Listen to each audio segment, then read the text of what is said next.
Bueno, aquí estoy con el pastor Rodolfo Pizarro, apóstol y pastor de la Iglesia Cristo de la Salvación del Mundo. Pastor, primero preguntarle, ¿por qué es pastor?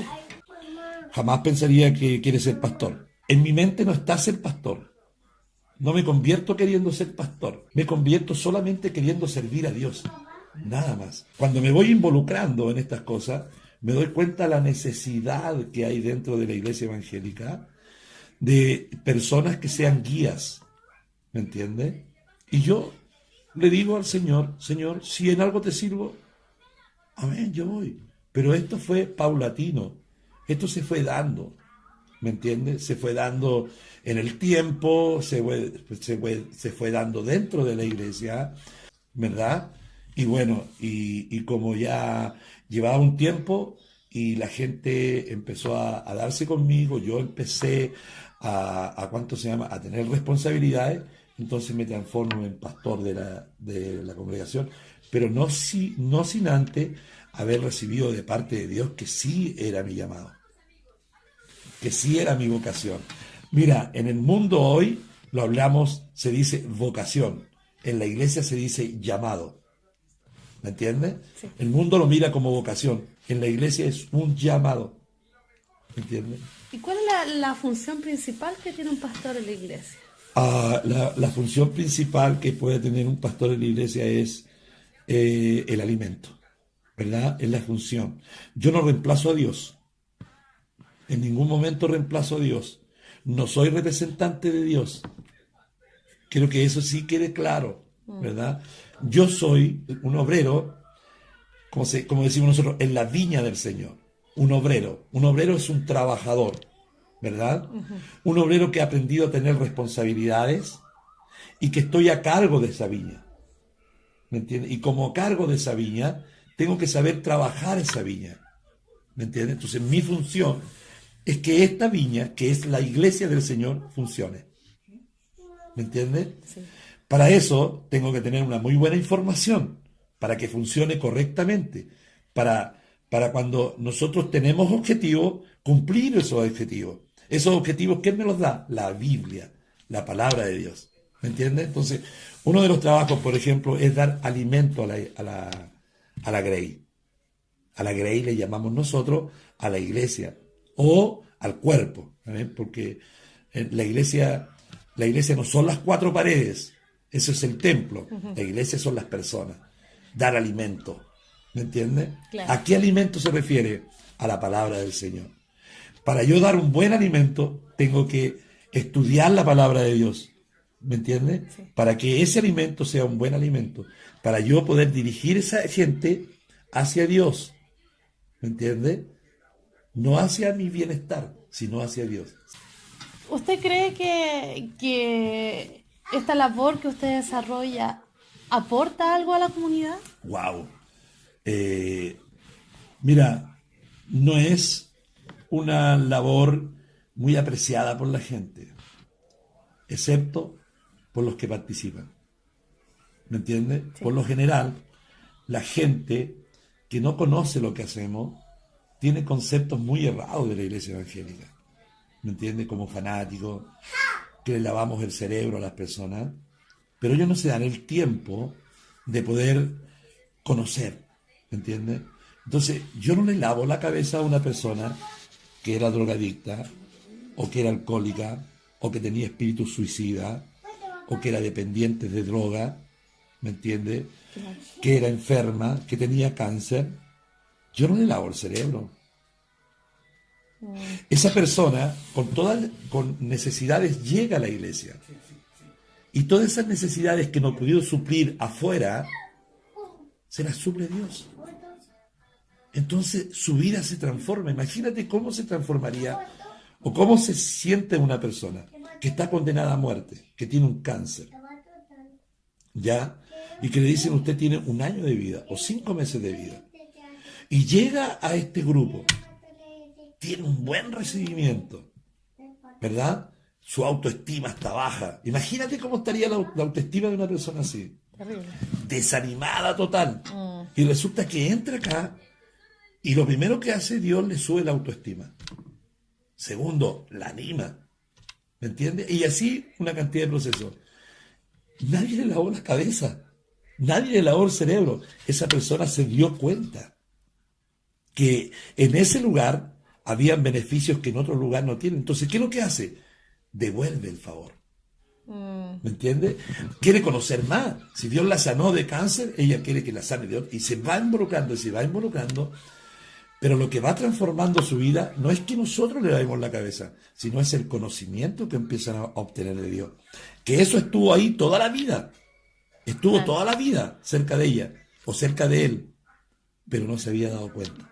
Y se da cuenta y su vida es transformada. ¿Me entiendes? Antes era una persona que no podía tener amistades con otras personas, pero hoy las tiene y eso cambió, transformó su vida. Ya había perdido su familia y su familia es de vuelta. Dime, esa persona le quiere dar todo a Dios, po. Claro. Le quiere dar todo a Dios, ¿me entiendes? Entonces, eso es lo que la iglesia está haciendo, de que toma a las personas, les devuelve todas estas cosas y luego salen. ¿Y quién se favorece? El jefe, porque tenía un problema, la mamá, el papá, porque tenía un hijo drogadicto, un hijo alcohólico, o porque tenía un enfermo y hoy ya no lo tiene más y tiene una persona transformada. ¿Quién se favorece? La comunidad. La comunidad se favorece porque la población tenía un drogadicto y ya no lo tiene más, po. ¿Quién es favorecido? ¿El vecino de la persona o no? Claro, tiene tranquilidad. Al que se le vendían las cosas.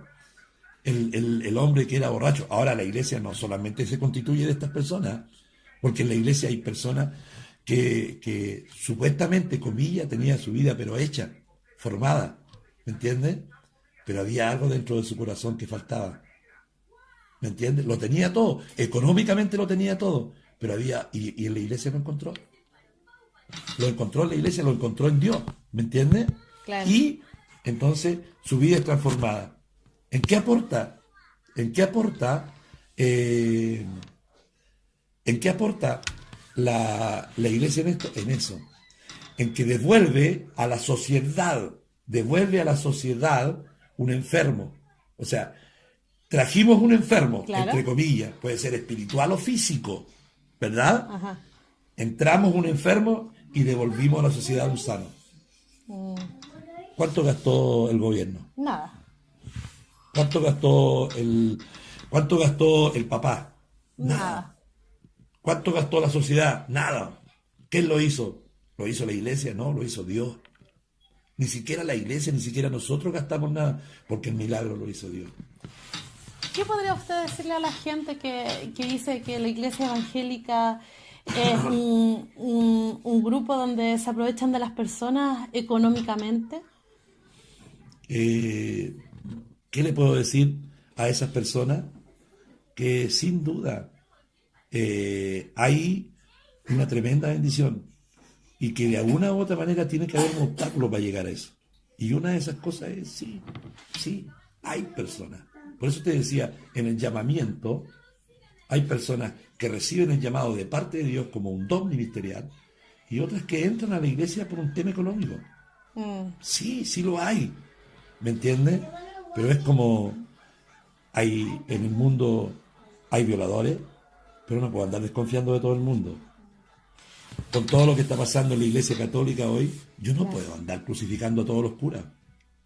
¿Me entiendes? Porque por uno no puede pagar el pato todo. Eso quiere decir que hay que experimentar para poder saber y poder conocer, estar ahí. Por supuesto. Tengo que experimentarlo, por supuesto. Tengo que verlo, tengo que ir y estar para ver si realmente es así o no. ¿Me entiendes? Yo le aseguro que al menos he intentado ser lo más transparente posible, siempre he intentado ser lo más transparente posible. Transparente, ser una carta abierta, ¿sí? Que no hayan cosas ocultas, que no hayan cosas que se hagan en una habitación cerrada, que todas las cosas se hagan transparentes, abiertas, donde el público puede entrar. Si alguien quiere ver los libros, vea los libros. ¿Me entiendes? Si alguien quiere ver las entradas económicas, vea las entradas económicas.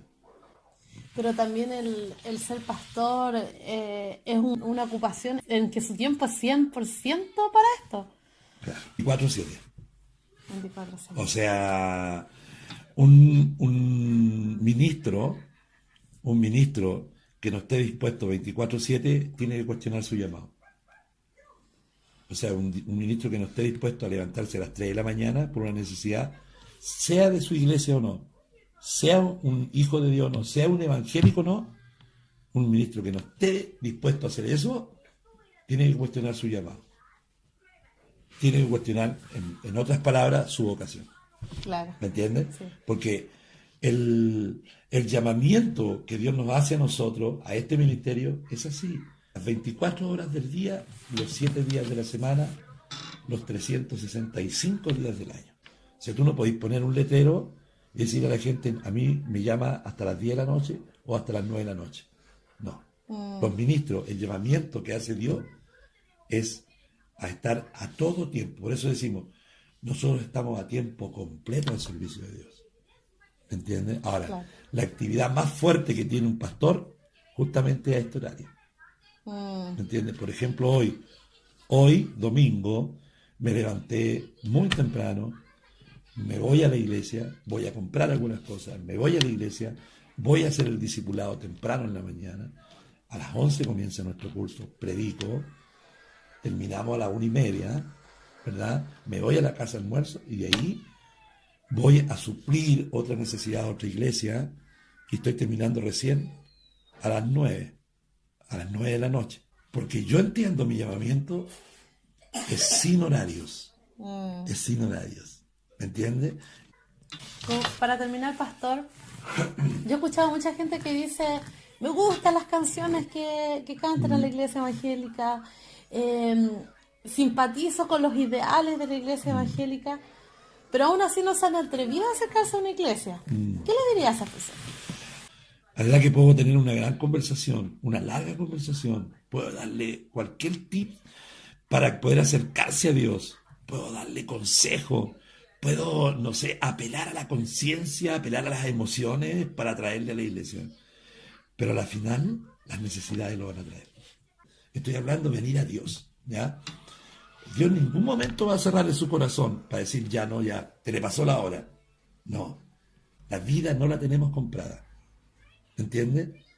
Dice la reflexión de la palabra que en medio de la vida nos encontramos con la muerte. Y si no tengo la posibilidad de acercarme a Dios y me muero, ese es otro tema. ¿Me entiendes? Por eso mi consejo es que se atrevan a conocer a Dios. Se atrevan a conocer a Dios. Eso. Se atrevan a acercarse a Dios. ¿Me entiendes? Y lo mejor es a través de una iglesia. Que le ayuden, que le enseñen el camino. Dice el libro de Proverbios, hay caminos que al hombre le parecen rectos, pero a su final son caminos de muerte. Entonces nosotros por sí solos podemos intentarlo, pero cuidado, no me vaya a ir por el camino equivocado.